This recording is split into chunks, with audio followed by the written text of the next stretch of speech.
kasusnya Bang Rasman sama Bang Hotman Paris itu sudah sampai seperti apa saat ini, Bang? Oke, kalau Bang Rasman dengan Bang Hotman, di mana pelapornya kan Bang Hotman melaporkan sebenarnya 2 orang ya, bukannya 1 orang ya, melaporkan Iklim Hakim dan Bang Rasman Nasution.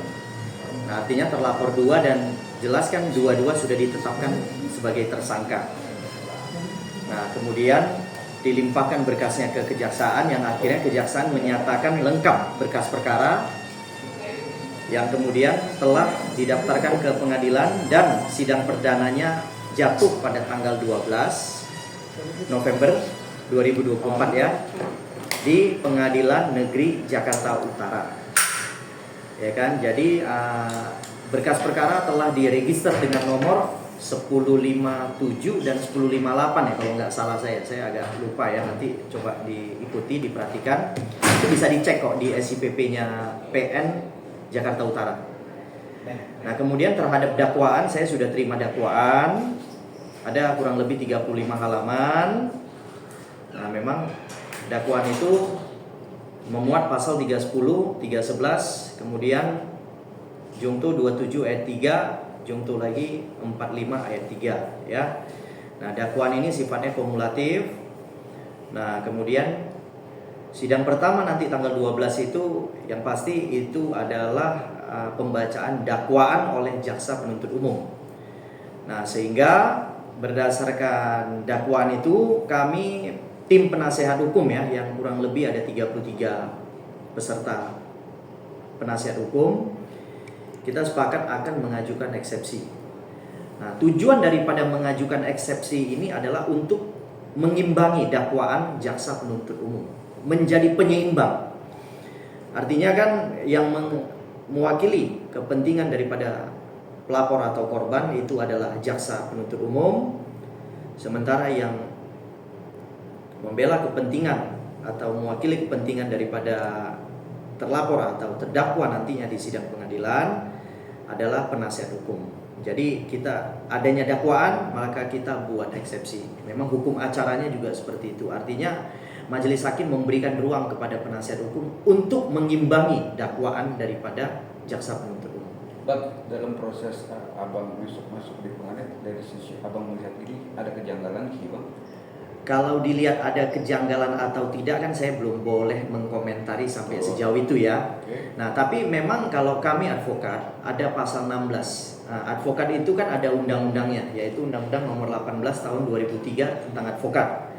Ya kan, bahwa di pasal 16 advokat itu tidak dapat dituntut baik di dalam maupun di luar sidang pengadilan ketika dia menjalankan kuasa. Nah dapat saya berikan suatu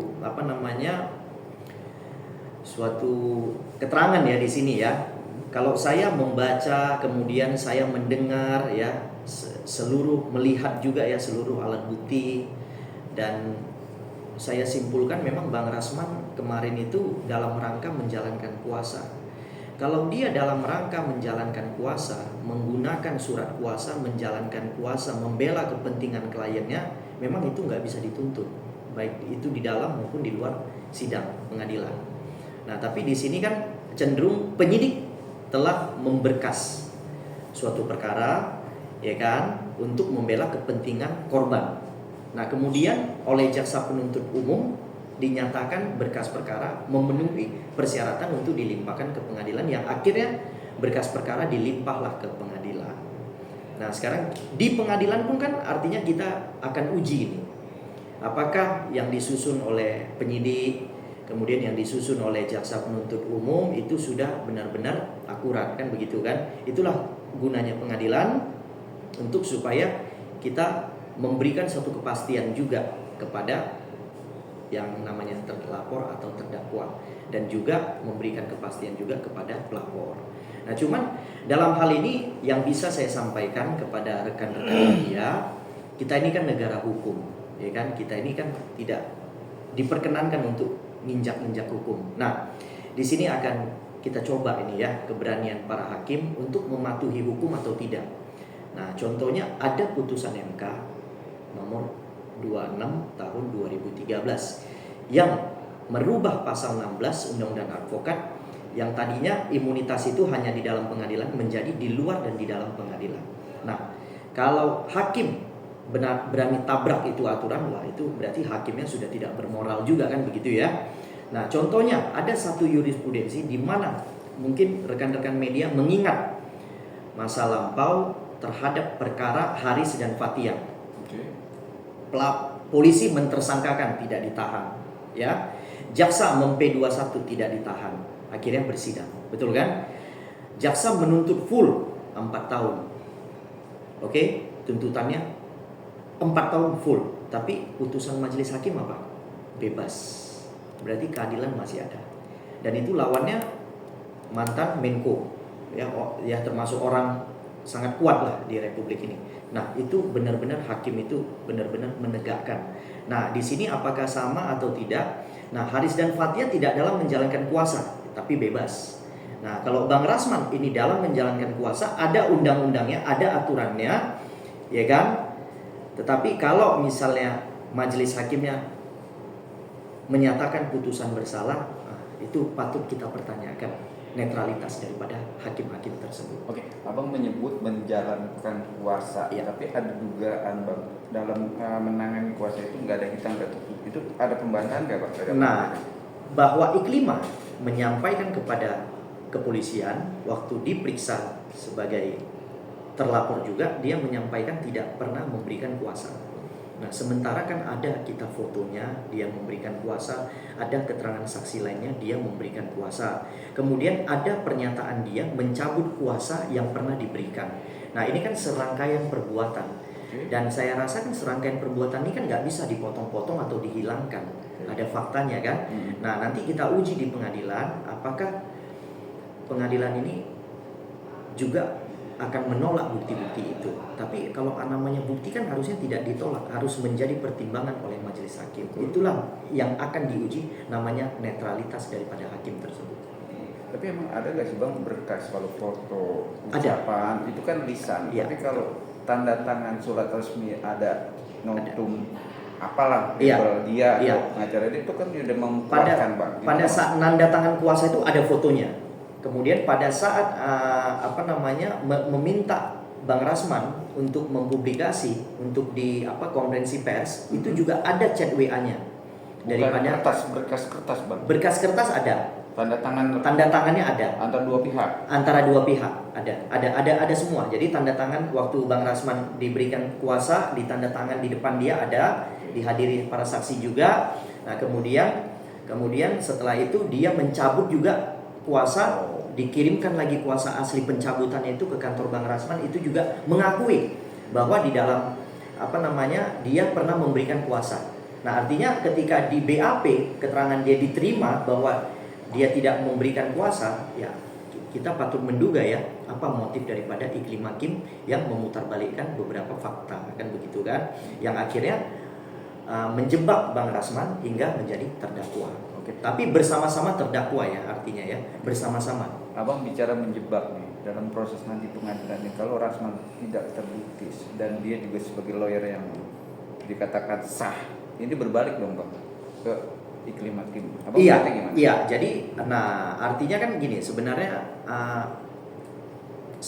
ketika konteks daripada pembelaan itu ya, ada seorang klien, ada seorang PH atau penasihat hukum. Nah, kemudian si klien mengeluh kan, pasti klien ketika bertemu dengan pengacaranya pasti mengeluh. Ada masalah, ada seperti ini, bagaimana penanganannya. Dan setelah disepakati penanganan itu, dan kemudian penanganan itu langsung dilakukan oleh si penerima kuasa, contoh penasihat hukum, maka menurut saya dua-duanya harusnya nggak bisa dituntut. Dua-duanya. Nah, ketika kita ngambil contoh simpel, ketika seorang wartawan meliput suatu meliput suatu peristiwa, dan kemudian peristiwa itu banyak yang artinya tidak berkenan atas peristiwa itu, kemudian melaporkan, kemudian wartawan itu kemudian jadi tersangka. Nah, itu kan nggak patut ya menurut saya. Nah, jadi kalau tugas wartawan adalah meliput, kemudian mengumpulkan berita, menyiarkan berita, Nah kalau sudah sesuai SOP-nya, saya rasa walaupun dilaporkan, dipaksakan juga tetap akan bebas itu, menurut saya ya, seperti itu. Ini kurang lebih akan seperti itulah. Nah, kurang lebih akan seperti itu. Ini terlihat sudah dipaksakan, ya kan? Karena bisanya polisi mengabaikan pasal 16 Undang-Undang Advokat, kemudian mengabaikan lagi putusan MK. Putusan MK itu tertinggi loh. Putusan MK itu tertinggi. Jadi artinya dia bisa mengalahkan peraturan-peraturan lainnya. Gitu. Itulah putusan MK.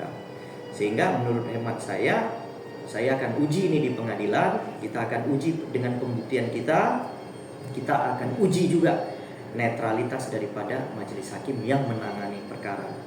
Nah, terlihat sudah ketidakberimbangan di tingkat kepolisian, sudah jelas tidak berimbang. Karena polisi mengabaikan putusan MK, mengabaikan undang-undang advokat. Yang kedua, lanjut ke kejaksaan juga terkesan diabaikan. Nah, ini kita lihat nanti di pengadilan. Nah, Mahkamah Agung kita akan lihat. Pengadilan itu kan member daripada Mahkamah Agung, ya kan? Dia adalah mahkamah yang menyidangkan suatu perkara. Nah, kita akan uji, kita akan lihat netralitas daripada hakim-hakim yang menangani. Bang, ini kan proses si Rasman ini kan akan masuk di pengadilan. Kok momennya tepat Bang, dan dia dipanggil ke Dewan Pradi dengan kasus-kasus dan Anda kutip asusila Bang gimana? Iya, jadi kebetulan karena kebetulan kan gini, kita baru pindah kantor, jadi kita sekaligus mengundang Bang Rasman, kita membahas karena kita sudah mempersiapkan beberapa hal untuk di sidang di pengadilan. Beberapa materi yang kita siapkan itu kan adalah kepentingan pembelaan Bang Rasman selaku anggota kita. Jadi di momen yang sama itulah kami mempergunakan waktu yang sedemikian rupa untuk sekaligus memeriksa Bang Rasman terkait dengan isu-isu. Sebenarnya kalau yang saya perhatikan adalah isu-isu yang beredar. Jadi kami mau memastikan ketika isu-isu itu benar atau tidak terhadap langsung kepada Bang Rasman. Karena sampai saat ini yang kalau terhadap yang katanya asusila itu sampai sekarang kita tunggu, nggak pernah ada pelapor yang datang menyampaikan bahwa ada pelecehan atau apa, nggak ada.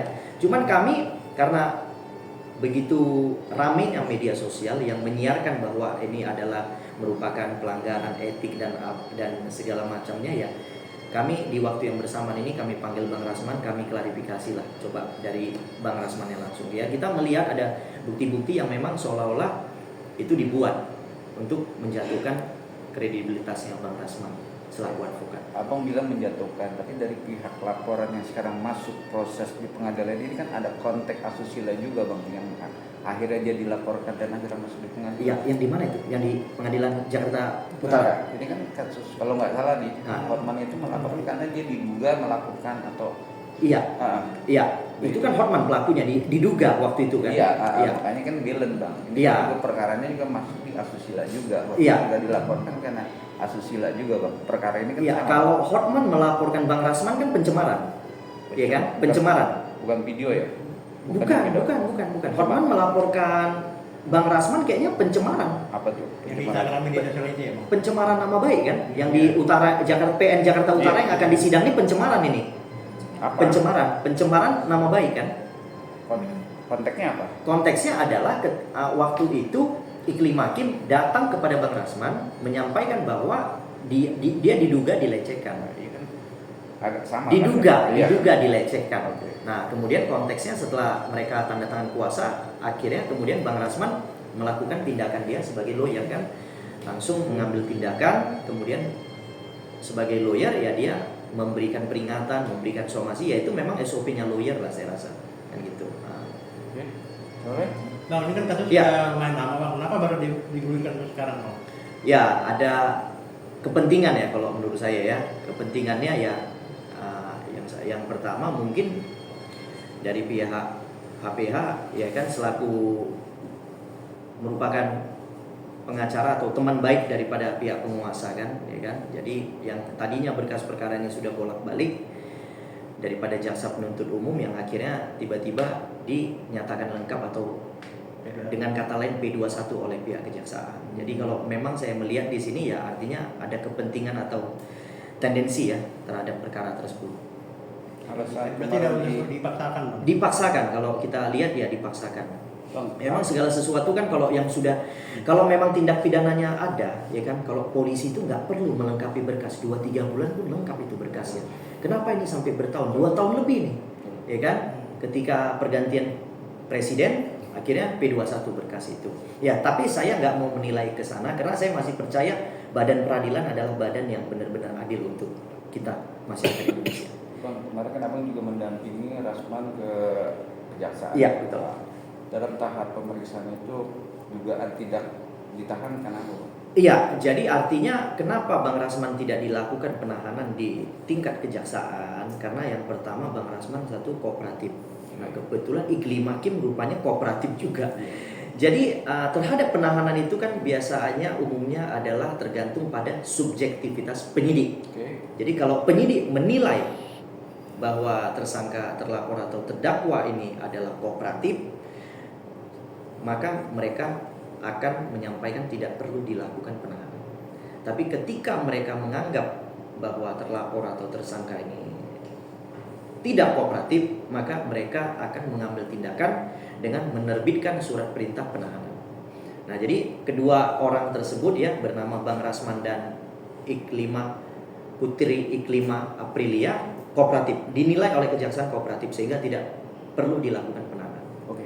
Dugaan tidak ada tahanan luar kota atau tahanan Jakarta ya, Bang? Nggak ada, saya bisa pastikan itu tidak ada karena dalam dakwaan yang saya baca memang tidak ada penahanan, baik itu di tingkat penyidikan maupun di tahap penuntutan tidak ada penahanan. Itu confirm. Jadi bukan merupakan tahanan kota atau apa tidak. Oke. Cakep, Bang. Oke, Bang Akib. Oke. Ya, jelas, Bang.